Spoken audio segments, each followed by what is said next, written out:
जो textile factory है इसको लेकर करीबन 20 दिनों से धरना चल रहा है और धीरे धीरे सब किसानों में, आम नागरिकों में एक जागरूकता आ रही है और उनको जैसे पता चल रहा है कि मोरवन डैम का जो इरिगेशन का पानी है जो 50 गांवों में जाता है, उस पानी में से टेक्सटाइल मिल को पानी देंगे।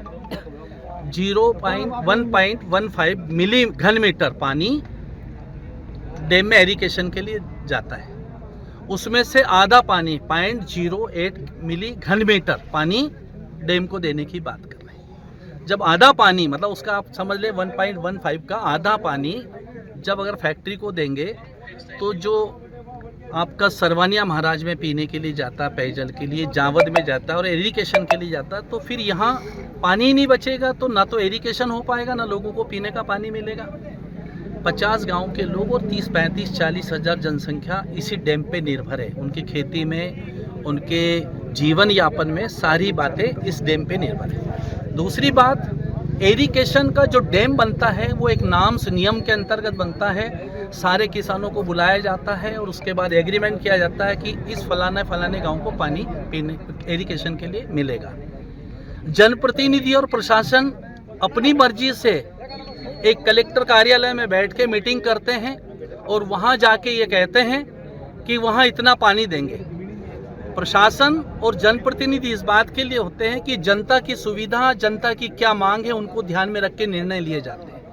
यहाँ के जो 50 गांव के लोग हैं, 30-35 हज़ार की जनसंख्या, इनमें किसी से चर्चा नहीं की और परवारे जो लोग भीलवाड़ा से अपना दिवाला निकाल कर आ रहे हैं, वहाँ फैक्ट्रियाँ बंद करके आ रहे हैं, वो लोग यहाँ आ रहे हैं और यहाँ आके मेरा कहना है हमारे पास ज़मीन बहुत है, तो उस ज़मीन को ऐसा उद्योग लगाएं जिससे किसानों को भी फ़ायदा हो, लोगों को रोज़गार भी मिले। और दूसरी बात, किसानों के अलावा भी यहाँ बहुत से लोग हैं जिनके पास खेती करने के लिए ज़मीन नहीं है। यहाँ बहुत से लोग ऐसे हैं जिनके पास रहने के लिए मकान नहीं है, उनको ज़मीनें दी जाए। ये चरनोट की ज़मीन थी, यहाँ पास में स्कूल है, यहाँ गौशाला है, यहाँ डैम है, यहाँ पास में और गांव बसे हुए हैं, 200 मीटर पे स्कूल है। शासन से बात हुई थी इस बारे में कि फैक्ट्री शासन से हम लगातार बात कर रहे हैं, कलेक्टर साहब के भी नॉलेज में की ओर से कहा गया इस बारे में। शासन का कहना है कि आप क्या चाहते हो, जो हम चाहते हैं हम उनको बता रहे हैं। और हमारा ये जो कार्यक्रम है, धीरे धीरे एक चिंगारी होती है, चिंगारी फिर आग बनती है। आगे किस तरह क्या एक आंदोलन को परसों के दिन हम गांव जा रहे हैं, सभी को जगाएंगे और बताएंगे कि बहुत से लोगों को ये नहीं मालूम है कि मोरवन डैम का पानी टेक्सटाइल में जाएगा और उनको आने वाले समय में कितनी परेशानी हो। जनप्रतिनिधि और प्रशासन के लोग तो यहाँ से चले जाएंगे, उनको यहाँ नहीं रहना, परमानेंट नहीं है। कोई भी जनप्रतिनिधि या प्रशासन का व्यक्ति ये नहीं कह सकता कि मैं इस क्षेत्र में 50 साल रहूँगा या 25 साल रहूँगा, वो चले जाएंगे। लेकिन यहाँ रहना किनको है, यहाँ के स्थानीय लोगों को, आसपास के गांव के लोगों को रहना है। तो इसी बात को विरोध कर रहे हैं और विरोध को लेके परसों सोमवार को सारे किसान और आसपास के गांव के लोग, कम से कम 5000 की जनसंख्या का अनुमान है, ट्रैक्टर रैली निकालेंगे, यहाँ से जाएंगे और पूरे प्रशासन को और जो प्रदेश में बैठे हैं उन सबको, चाहे मंत्री, मुख्यमंत्री जी हों, प्रशासन के अधिकारी हों, उनके कानों में ये बात जाना चाहिए कि यहाँ के टेक्सटाइल मिल से कितना नुकसान होगा, पॉल्यूशन होगा, यहाँ से पानी जाएगा, तो हम सब इसका विरोध करते हैं। देखो, संघर्ष तो शुरू से है ही है कि यहाँ के जनप्रतिनिधि जिस प्रकार से जिद करके और ये ज़मीनें जो गौ माता की यहाँ चरने की जो ज़मीन है और ये डैम जो है किसानों के लिए जो बना है, उस डैम को बिल्कुल तहस नहस करने के लिए जिस दिन से यहाँ इन्होंने बाउंड्री बनाना शुरू किया, उसी दिन उन्होंने यहाँ ब्लास्टिंग करके पत्थर निकाला, डैम को क्षतिग्रस्त उसी दिन कर दिया और उसके बाद यहाँ अवैध पूरा जो है निर्माण इन्होंने करना शुरू कर दिया और सुनने के लिए कोई तैयार नहीं है। जब हमने यहाँ के युवा, एक बार ये शक्ल देख लीजिए, सबकी चेहरा देख लीजिए, सारे किसान हैं, इन बच्चों ने बात समझी, सारे लोग पढ़े लिखे नहीं हैं, इन बच्चों ने समझी और जिस प्रकार से यहाँ फैक्ट्री के दुष्परिणाम है, टेक्सटाइल मिल, बाकी फैक्ट्री यहाँ अफीम फैक्ट्री भी लगी है यहाँ पे, उसका किसी ने विरोध नहीं किया है और दूसरी जो फैक्ट्रियाँ अगर बाहर से आती है कोई विरोध नहीं कर रहा है। लेकिन यहाँ गौ माता के चरने की ज़मीन, गौशाला में 800 गायें हैं, 800 गायों के बाद यहाँ जो है डैम का पानी जावद, सरवनिया, मोरवन और पूरे आसपास के जितने गांव है, गंभीरी नदी यहाँ से निकली हुई है, राजस्थान के गांव केरी गादोला तक यहाँ का पानी जा रहा है। जितने गांव हैं वो मुख्य धारा जो है यहाँ जीवनदायिनी जो नदी है, यहाँ से पानी होके जाता है और सब लोगों के स्वास्थ्य के खिलवाड़ करना ये लोग चाह रहे हैं। इस बात का विरोध है।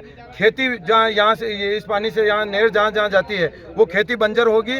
निश्चित ही सारे जहाँ जहाँ टेक्सटाइल मिले हैं वो सारे वीडियो आज नेट पे हर बच्चा मोबाइल चलाता है, सारी चीज़ें देख रहे हैं। कोई अधिकारी आकर बता रहे हैं कि नहीं हम ऐसा नहीं होने देंगे, पानी को उड़ा देंगे।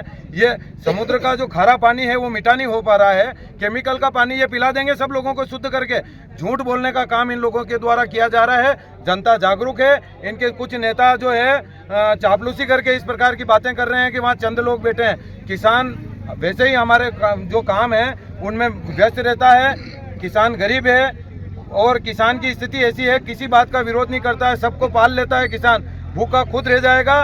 अच्छा अन्न पैदा करके और देश के लिए जो है पूरी देश की सेवा करने के लिए किसान काम करता है। आज किसान के ऊपर संकट है और जो किसान यहाँ के 50 गांव जो हैं इस डैम से जो है खेती करते हैं और वहाँ सब लोगों को अगर यहाँ से जो अच्छी क्वालिटी का अनाज पैदा होके जो सब जगह जा रहा है, उस अनाज के और इस ज़मीन के जो दुश्मन बन के ये लोग आ रहे हैं। और हमने माननीय मुख्यमंत्री जी को पत्र लिखा है, माननीय प्रधानमंत्री जी को पत्र लिखा है और जो भी संबंधित हैं कलेक्टर साहब को भी आवेदन दिया है।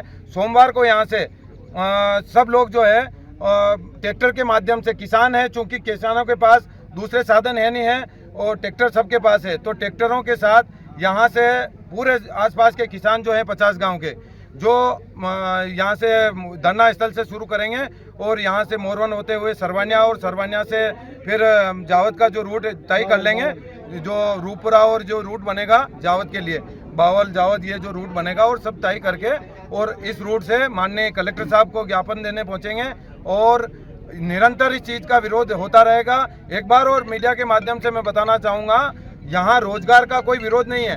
रोजगार 25 सालों में जो यहाँ के जो मुखिया बैठे हैं उनको ये सूद नहीं है, ये कोई राजनीतिक विषय नहीं है। यहाँ जो है जनता, ये किसान बैठे हैं, उनको यहाँ आना चाहिए था और कहना चाहिए कि हाँ ये इस प्रकार से गलत हो रहा तो उनको बात करनी थी। उनको सत्ता में बैठे हैं, वो पद पे बैठे हैं, वो लोग यहाँ और विपक्ष भी यहाँ जिस प्रकार से नहीं आ रहा है, तो ये एक जिस प्रकार की राजनीति क्या मालूम क्या कौन सा खेल चल रहा है। किसान जो है यहाँ की जनता बाढ़ में जाए उनके लिए कोई फर्क नहीं पड़ रहा है, कैसे भी गला काटते रहो, लूटते रहो, ये उन्होंने नीति बना ली है। इसका विरोध करने के लिए जो है सोमवार के दिन सारे लोग यहाँ से इकट्ठे होकर माननीय कलेक्टर साहब को ज्ञापन देने जाएंगे। और मैं आपके चैनल के माध्यम से क्षेत्र के जितने भी युवा हैं, जितने जागरूक जो मोरवन डैम से प्रभावित नहीं हैं, वो लोग भी ज़्यादा से ज़्यादा आके और किसानों के सहयोग में वहाँ चलने ज्ञापन देने के लिए पधारें। सर आपका नाम? पूरा नाहिर। और यहाँ मैं भी किसान हूँ, मेरे खेत में भी पानी यहीं से जाता है और मैं रोज पानी पीता हूँ, मोरवन डैम का पानी पीता हूँ। भारत माता की जय! भारत माता की जय! जय जवान जय किसान। हम हमारा हक मांगते नहीं किसी से भीख मांगते, हम हमारा हक मांगते नहीं किसी से भीख मांगते। भारत माता की जय! भारत माता की जय! जय जवान जय किसान, जय जवान जय किसान। हम हमारा हक मांगते नहीं किसी से भीख मांगते। आपने मोरवन जो शहर बंद रखा है, मार्केट वगैरह, ये आपके निर्देश से या स्वयं से बंद रखा गया है? इसके बारे में स्वेच्छा से इसकी सूचना प्रशासन को, शासन को थी या नहीं थी? थी ना, कल बोल दिया था हमने हाथ जोड़ के। आज प्रशासन, पुलिस प्रशासन उपस्थित था या नहीं था? था। कौन कौन आए थे? कहाँ से? नीमच से आए, जावद से आए या सरवानिया से? सरवानिया से। सभी जवान उपस्थित थे। आपका शुभ नाम? वीरेंद्र सिंह राठौड़। धन्यवाद।